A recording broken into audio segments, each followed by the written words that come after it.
কি হলো এখন সকলে এমনভাবে চুপ করে গেলেন কেন?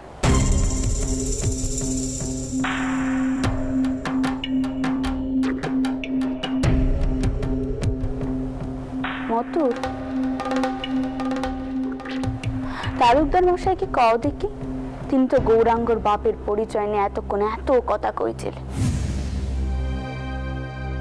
এইসব ছেলেদের নাকি সমাজে লেখাপড়া করার কোনো অধিকার নেই, সমাজের যোগ্য নয় তারা। তাহলে এখন তো গৌরাঙ্গর মা তার বাপের পরিচয় দিতে চাইছে।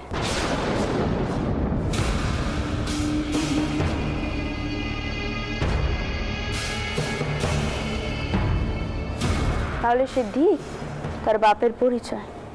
এসব কি হচ্ছে কি? আমার মোটেও জানা ছিল না যে ইদানিং জানবাজারে এই ধরনের মেয়ে মানুষের আনাগোনা রয়েছে।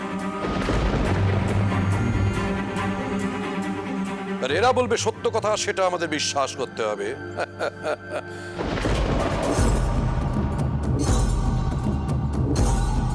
যাদের নিজেদেরই বদনামের কোনো ভয় নেই, তারা তো যে কোনো সময় যে কোনো ভদ্র মানুষকে বদনাম করে দিতে পারে, তাই নয় কি?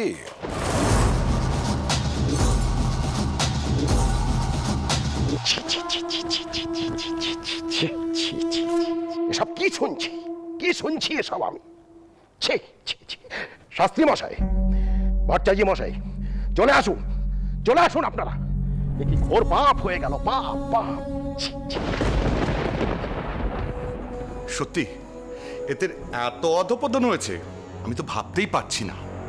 চলুন ভট্টাচার্য মশাই, এবার আমরাও বিদায় নেব বিদ্যাসাগর মশাই।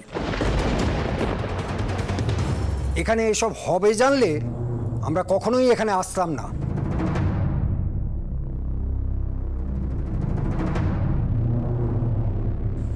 ছি ছি ছি ছি ছি, এই কাকে এনে আপনারা উপস্থিত করেছেন এখানে? এর বেটা পড়বে কিনা আমাদের বিদ্যালয়?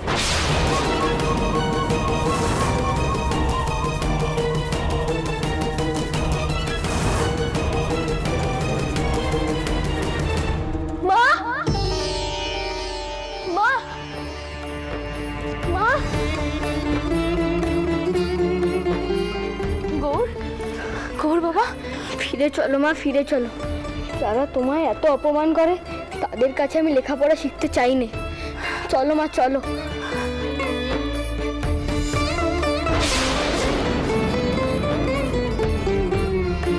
কেউ তোর গৌরাঙ্গকে কোনো স্কুলেই ঢুকতে দেবে না।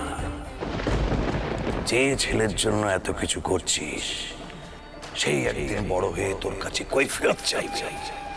কেন তুই ওকে ভদ্র জীবন দিয়েছিস? তোকে ঘৃণা করবে ময়না, তুই ওর কাছে কলঙ্ক হয়ে উঠবি।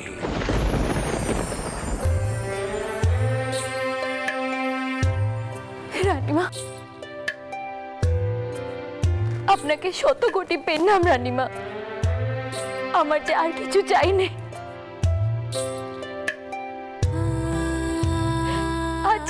আজ আমার নিজের বেটা আমাকে যে মান দিয়েছে, এরপর আমার আর কোনো কিছু প্রয়োজন নেই, কিচ্ছু না।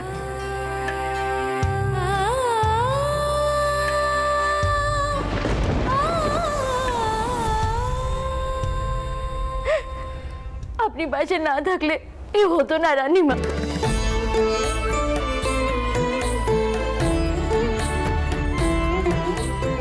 আর আজ আমার গৌরের জন্য আমার অন্য কোনো পরিচয় চাই না রানীমা। গৌর শুধু আমার বেটা, শুধুই আমার।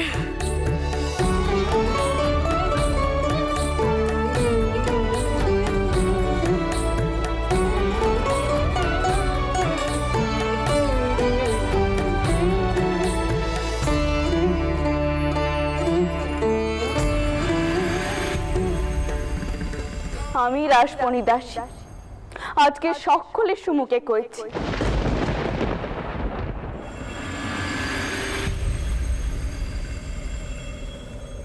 গৌরাঙ্গর মতো ছেলেরা একদিন লেখাপড়া করবে, নিজের পায়ে দাঁড়াবে, কেউ তাদেরকে থামিয়ে রাখতে পারবে না। আর আমি তাদের পাশে থাকবো।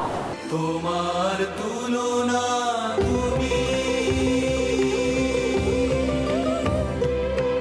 তোমার তুলনা তুমি, করুণাময়ী রাসমণি, করুণাময়ী রানী। আর আমি এও করছি, একদিন এমন দিন আসবে যেদিন বংশ পরিচয় না, মেয়েদের ক্ষমতার জোরে তাদের সন্তান লেখাপড়া করবে। নতুন হাওয়া জাগরণের নব জোয়ার জাগরু, নব জাগরণের জোয়ার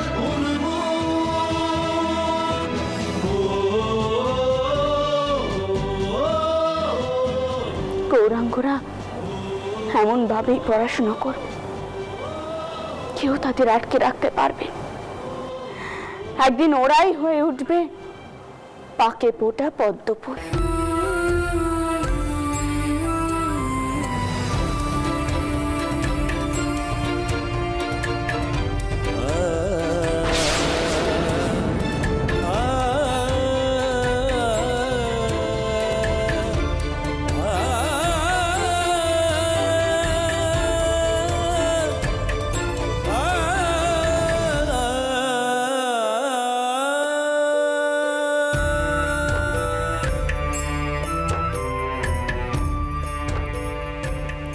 এসো ঈশ্বর, এসো।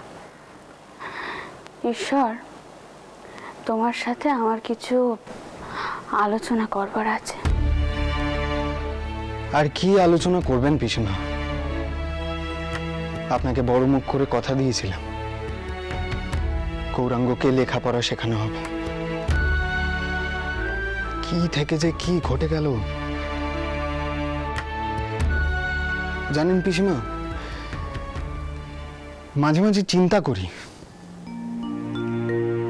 কবে আমরা এই সংকীর্ণ মানসিকতা থেকে বেরোতে পারবো,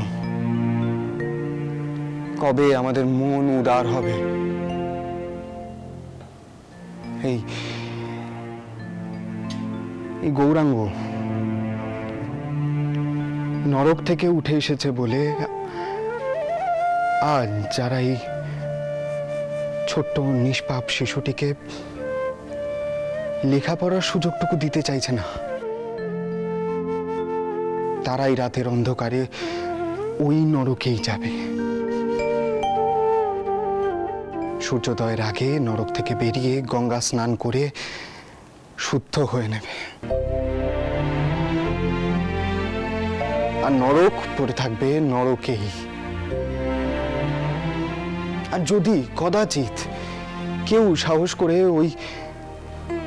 ওই নরক থেকে বেরিয়ে সুস্থ জীবন যাপন করার চেষ্টা করে, তখন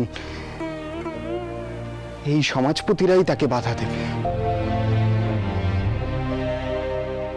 সমাজের এই দ্বিচারিতা কবে যে বন্ধ হবে পিসিমা জানি না।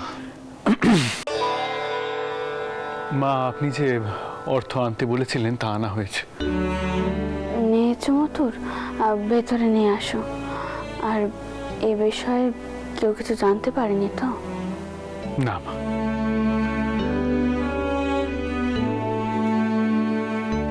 পিসিমা,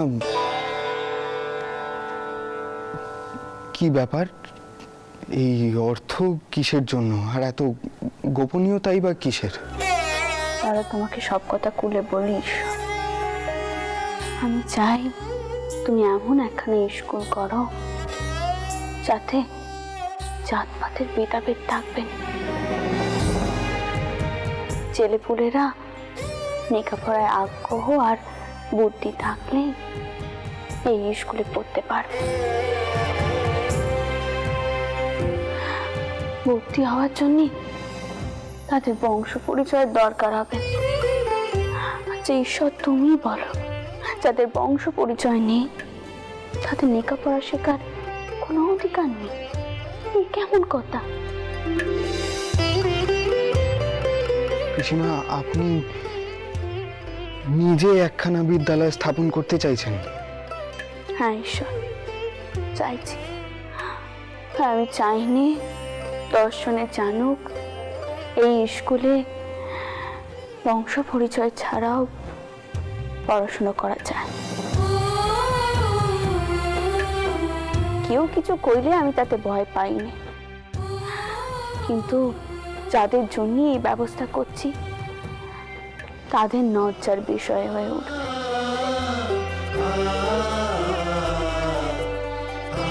আমি চাই ঈশ্বর গৌরাঙ্গর মতো ছেলে পিলেরা যাতে এই স্কুলে পড়তে পারে। তুমি দেখো ঈশ্বর তাদের যেন কেউ অপমান না করে। সত্যি মা, সত্যি তোমার ক্ষমতা আছে। এত কথা, এত অশান্তি সত্ত্বেও তুমি তোমার লক্ষ্য থেকে কিছুতেই সরে এলে না।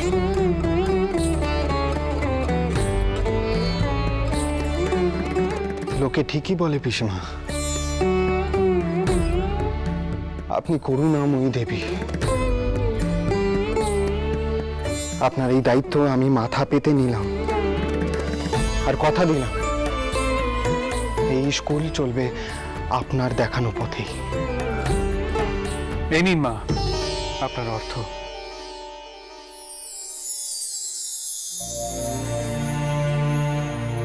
আমি হিসেবের খাতায় আপনার ব্যক্তিগত খরচের জন্য এই অর্থ ব্যয় হচ্ছে সেটাই দেখাচ্ছি।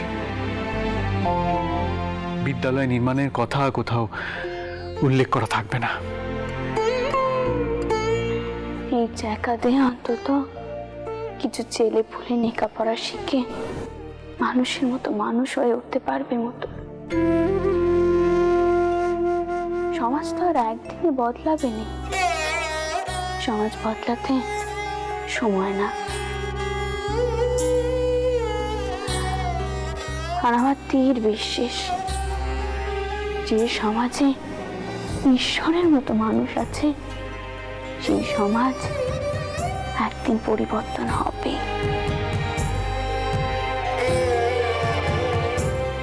এই নাও ঈশ্বর, এই টাকা দিয়ে স্কুল তৈরি করার কাজ শুরু করো। ধন্য রানী রাসমণি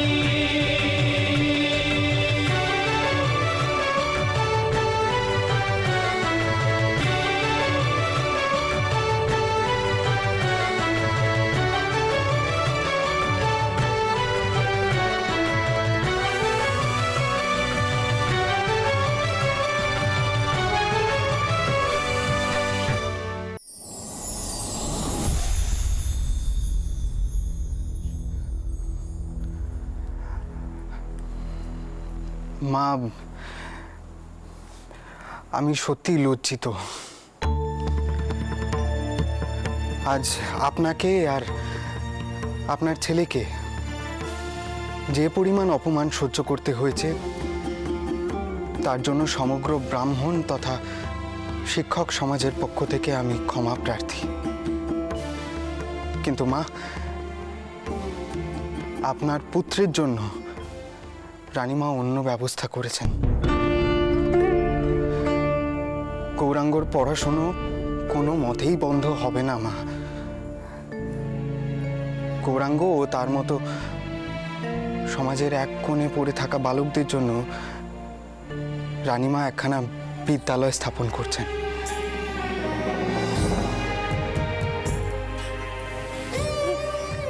আপনি কি বলছেন ঠাকুর? এত অপমান, এত প্রতিবাদের পরেও রানীমা আমার গৌরকে লেখাপড়া করাবেন, আর তাতে আপনি যোগ দেবেন? আপনারা মানুষ নন, আপনারা যে ভগবান। রানীমা ঠিকই করেছো বাচ্চা, ঈশ্বর সত্যি ভগবান। নামের মধ্যেই যে ঈশ্বর শব্দখানা রয়েছে। বাবা গো, এদিকে এসো দেখি। থাক বাচ্চা থাক, তোমার যখন লেখাপড়া করার এত শখ তুমি লেখাপড়া করবে, কিন্তু তোমাকে অমন স্কুলে যেতে হবে না যেখানে তোমার মাকে সকলে অপমান করে। তুমি অন্য স্কুলে পড়বে, আর সেই স্কুল তৈরি করবে ঈশ্বর। সেই স্কুলে জাত পাত বংশ পরিচয় নিয়ে কেউ মাথা ঘামাবে না। ছাত্রের লেখাপড়ার আগ্রহ, মানুষ হওয়ার ইচ্ছে থাকলে সেই স্কুলে পড়তে পারবে। আর গৌরাঙ্গ, তোমায় আমি আশীর্বাদ করি বাবা, তুমি একদিন মানুষের মতো মানুষ হও।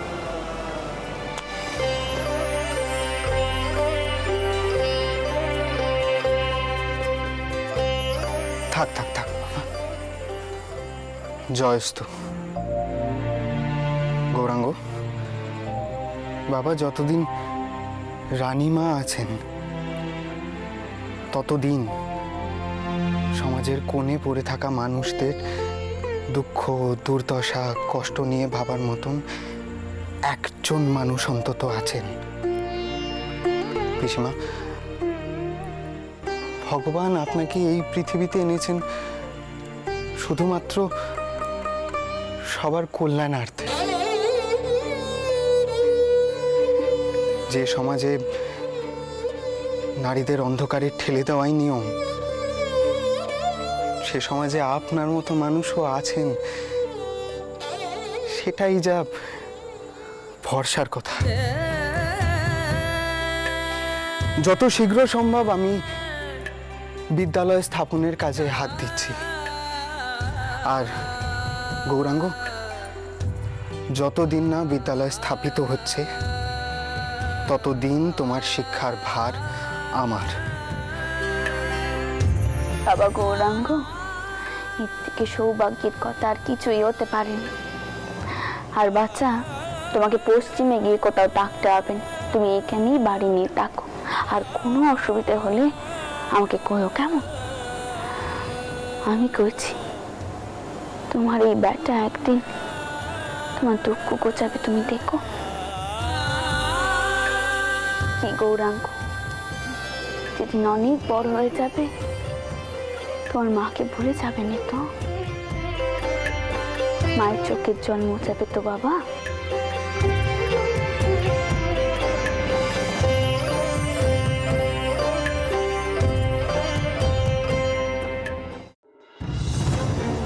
দেখো, এবার বলো এই পত্রের কি উত্তর হতে পারে, বলো। তোমার বেটা তো আর আমার মান রাখবে না। সিঙ্গি বসাই লিখেছেন তাদের তালুকে সকলে যাচ্ছেন, সেখানে যেন আমি অবশ্যই ভোপালকে নিয়ে যাই। শিকারের অজুহাতে সকলের সাথে ভোপালের আলাপ করে দেবেন, তার সাথে আলাপ করবেন নিজেও। আর আমাদের সকলের আমন্ত্রণ আছে। বলো বলো, কি উত্তর দেবো বলো। আচ্ছা বেপত্য, আমি কি কইব? আপনার বেটা বিয়ে করতে চাইছে না, তাতে আমার কি দোষ কন দেখিনি?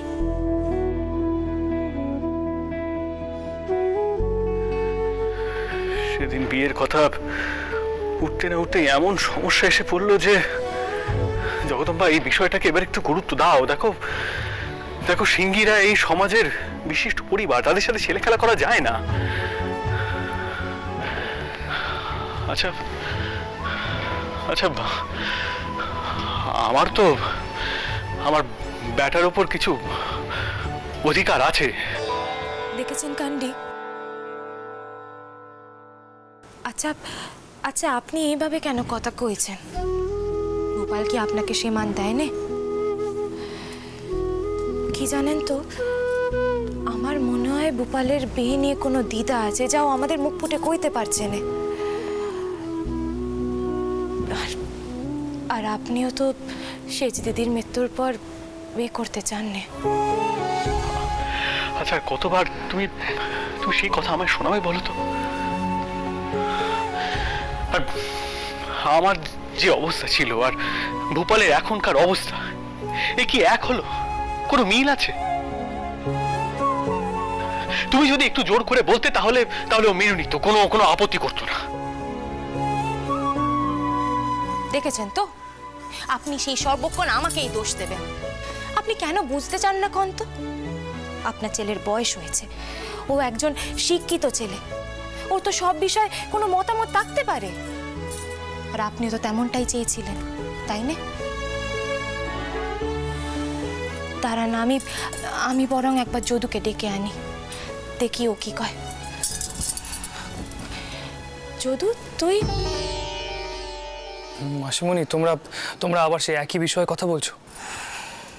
আর কি করব বলতো? সিংহী মশাই পত্র লিখেছেন। পত্রে উনি সকলকে শিকারে যাওয়ার জন্য নেমন্তন্ন জানিয়েছেন। এবার আমি ভূপালকে কি কইব? আর ভূপাল যদি ওখানে না যায় তাহলে তোর মেশোবাবুর মুখখানা ছোট হয়ে যাবে। মাসিমণি, তুমি চিন্তা করো না। মেশোবাবু, আপনি ব্যবস্থা করুন, আমরা সবাই যাব।